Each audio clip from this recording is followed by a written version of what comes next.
काय म्हटली तू? त्याची सेवा काय दिली नोकरीबद्दलची सेवा. आता अशा लोकांना सेवा देण्यापेक्षा सल्ला देणं खूप महत्त्वाचं आहे. आत्ताच नातबाईंनी मला प्रश्न विचारला थोड्या वेळापूर्वी.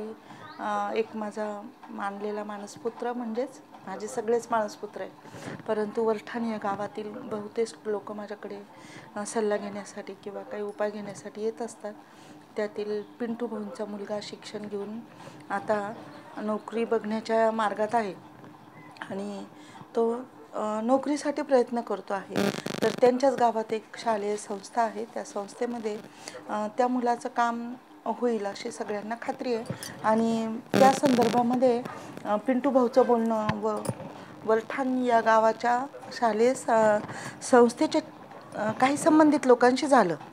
तर मला हे पूर्ण नाव फोडून बोलायचं आहे. कारण का की माझं अप्रत्यक्षरित्या सगळ्याच चेअरमनना हे सांगणं आहे की ज्या वेळेला आपण संस्था उभी करतो, एक संस्था उभी करतो, त्याच्यात आपण बरेचसे लोक शिक्षक म्हणून किंवा शिपाई म्हणून, क्लर्क म्हणून, मॅनेजर म्हणून, एखादी बँक आहे तर तिथं क्लर्क आहे, मॅनेजर आहे, बऱ्याच शालेय संस्थेमधून किंवा बँकिंग क्षेत्रातून किंवा इतर अनेक क्षेत्रामधून संस्थेच्या निमित्ताने जे कार्यालय उभे असतात किंवा ज्या संस्था उभ्या असतात संस्थेमधूनच, तर त्याच्यात आपण जे कामगार घेतो, भरती होते, तर अशा ठिकाणी अव्वाच्या सव्वा डोनेशन रूपाने पैशांची मागणी होते. तर मला मान्य आहे संस्था चालकाला पैशांची गरज असते, कारण त्याला इमारत उभी करायची असते, इतर लोकांचं भलं करायचं असतं, मला हे सगळं मान्य आहे आणि त्याला पैशांची गरज असते, मोठ्या स्वरूपात असते. परंतु ती पैशांची गरज संस्था चालकाने कोठून करावी? ज्यांच्याकडे अमाप पैसा आहे त्या लोकांकडनं पैशांची मदत घ्यावी किंवा त्यांची मुलं लावत असताना आपण त्यांच्याकडनं मदत घेतली. उदाहरणार्थ 5 लाख 10 लाख त्या लोकांना देण्यासाठी काहीच मोठं नाही आहे.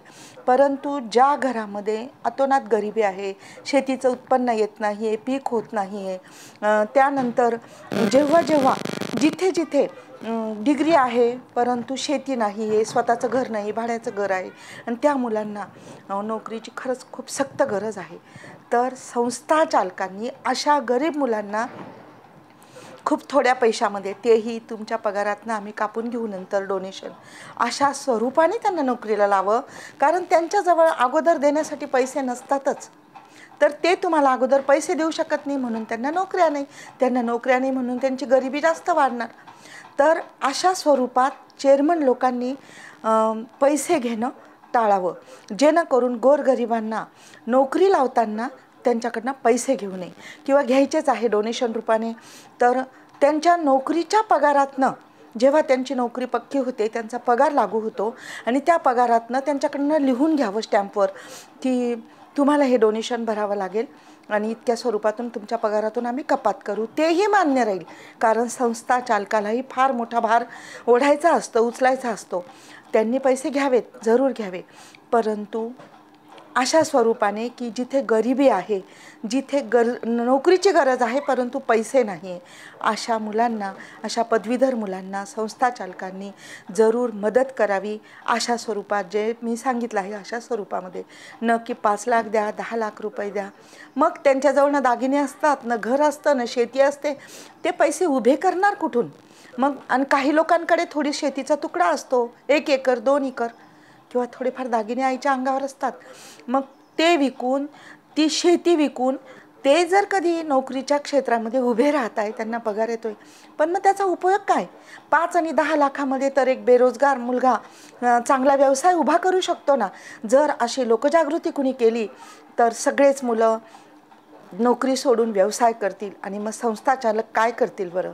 म्हणून संस्था चालकांनी आत्ता सावध व्हावं आणि गोरगरिबांना मोफत नोकरी लावावी आणि त्यांच्या नोकरीतून नंतरच्या काळामध्ये डोनेशन घ्यावं, अशी मी सगळ्या संस्था चालकांना विनंती करते. अशा स्वरूपात संस्था चालवा, नाहीतर आता जनजागृती व्हायची वेळ आलेली आहे, हे लक्षात ठेवा. श्री स्वामी समर्थ.